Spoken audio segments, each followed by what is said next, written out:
Once a young man asked the wise man Socrates the secret to success.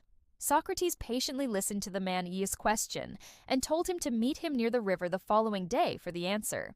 So the next day, Socrates asked the young man to walk with him towards the river. As they went in the river, the water got up to their neck. But to the young man's surprise, Socrates ducked him into the water.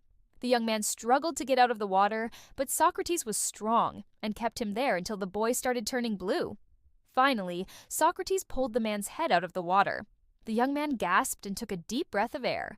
Socrates asked, "What did you want the most when your head was in the water?" The young man replied, "Air." Socrates said, "That is the secret to success. When you want success as badly as you wanted the air while you were in the water, then you will get it.